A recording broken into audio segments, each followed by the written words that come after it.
بسم اللہ الرحمن الرحیم۔ ایک مرتبہ حضور صلی اللہ علیہ وسلم نے حضرت جبریل علیہ السلام سے کہا، یہ بتلاؤ کہ جہنم کے دروازے کیا ہمارے دروازوں جیسے ہیں؟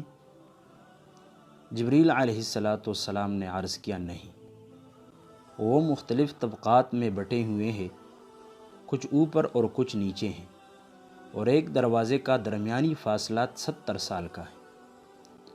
ہر دروازہ پہلے دروازہ سے 70 گنا زیادہ گرم ہے۔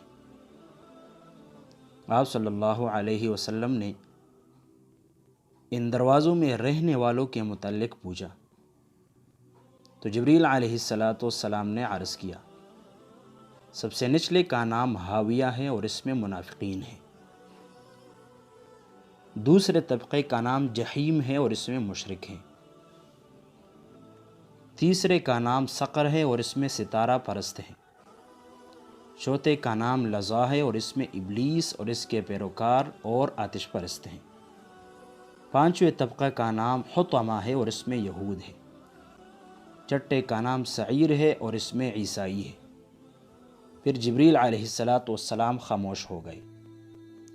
آپ نے پوچھا، اے جبریل، کیا تم مجھے 7ویں طبقے میں رہنے والوں کے متعلق نہیں بتاؤ گے؟ جبریل علیہ السلام نے عرض کی، حضور مت پوچھیے۔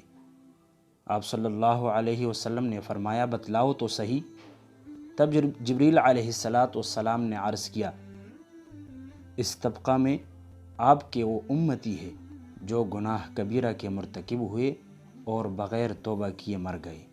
روایت ہے کہ جب یہ آیات نازل ہوئی، وَإِن مِّنكُمْ إِلَّا وَارِدُهَا، اور تم میں کوئی ایسا ہے جس کا گزر دوزخ پر نہ ہو، حضور صلی اللہ علیہ وسلم اپنی امت کے بارے میں انتہائی خوفزدہ ہوئے اور بہت زیادہ اشکبار ہوئے۔